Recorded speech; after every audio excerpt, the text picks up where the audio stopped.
Terpujilah Allah karena cintanya yang luar biasa buat kita semua. Dan di dalam cinta kasih Allah pada saat ini kita akan kembali merenungkan firman Tuhan. Namun sebelumnya mari kita berdoa. Bapa yang ada di surga, berkatilah jikalau sebentar kami akan merenungkan firman-Mu. Di dalam nama Tuhan Yesus kami berdoa. Amin. Saudara-saudara yang dikasihi oleh Tuhan Yesus, dimanapun saudara berada pada saat ini, saya ada satu cerita.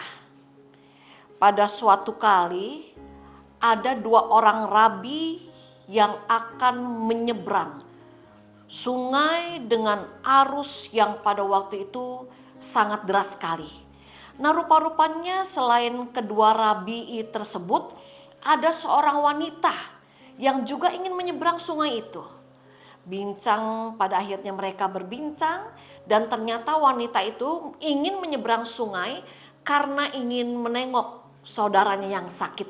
Singkat cerita, pada akhirnya saudara, kedua rabi itu pun segera menyeberang sungai. Tapi rupa-rupanya wanita itu ragu-ragu karena wanita itu takut melihat arus sungai yang begitu deras. Akhirnya salah seorang rabi berinisiatif untuk menolong wanita itu menyeberang dengan cara memanggung wanita itu di bahunya, menggendong wanita itu di bahunya. Maka pada akhirnya mereka pun sampai ke seberang, lalu wanita itu dengan rasa terima kasih dia meninggalkan kedua rabi. Nah, setelah wanita itu pergi, seorang rabi yang lain menegur temannya yang sudah menggendong wanita untuk menyeberang arus sungai yang deras itu. Kenapa kamu melakukannya?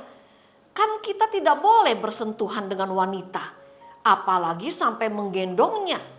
Apakah kamu lupa bahwa hal itu adalah hal yang sangat terlarang? Tetapi kenapa kamu melakukan hal itu? Kamu sudah berdosa, kamu sudah melakukan hal yang salah. Terus demikian saudara, selama beberapa waktu lamanya si rabi yang satu ini terus memarahi, menasihati rabi yang sudah menolong seorang wanita menyeberang sungai dengan cara menggendongnya. Lama-kelamaan rabi yang menolong wanita tadi akhirnya tidak tahan karena terus dimarahi, terus dinasihati di sepanjang jalan. Akhirnya rabi itu berkata, "Sobat, kenapa sekarang kok kamu yang jadi kesal? Saya yang menolong wanita itu tidak pernah berpikir macam-macam loh. Tetapi kenapa kamu justru yang berpikir aneh-aneh, berpikir macam-macam? Sebagai seorang rabi, kenapa saya menolong wanita itu? Bahkan menggendongnya di belakang bahu saya. Mengapa saya melakukan itu? Karena saya ingin menolong wanita itu karena saya tahu wanita itu ingin menjenguk saudaranya yang sakit." Lalu pada akhirnya temannya itu pun berdiam. Nah, saudara yang dikasih oleh Tuhan, di dalam kehidupan kita seringkali juga kita seperti rabi yang memarahi temannya yang sudah menolong perempuan untuk menyeberang sungai tadi. Kita menjadi polisi bagi orang lain, polisi moral bagi orang lain, hingga pada akhirnya saya dan saudara jatuh dalam sikap suka menghakimi orang lain pun ketika orang lain itu berbuat sesuatu yang baik sebenarnya. Nah, saudara, pada saat ini kita mau diingatkan, Tuhan Yesus tidak suka kalau kita suka hidup menghakimi. Karena panggilan hidup saya dan saudara bukanlah untuk menjadi hakim dan menghakimi sesama, tetapi panggilan hidup kita bersama adalah menjadi sesama bagi sesama.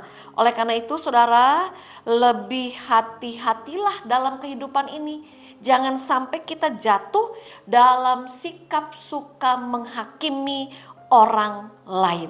Filipi 2 ayat yang ketiga mengatakan demikian. dengan tidak mencari kepentingan sendiri atau pujian yang sia-sia. Sebaliknya, hendaklah dengan rendah hati yang seorang menganggap yang lain lebih utama daripada dirinya sendiri. Saudara, pada saat ini kita diingatkan, jangan suka menghakimi orang lain. Jangan menjadi hakim bagi orang lain. Jauhkan sikap egois, serta dalam kehidupan ini jauhkan ketidakpekaan, ketidakpedulian pada orang lain.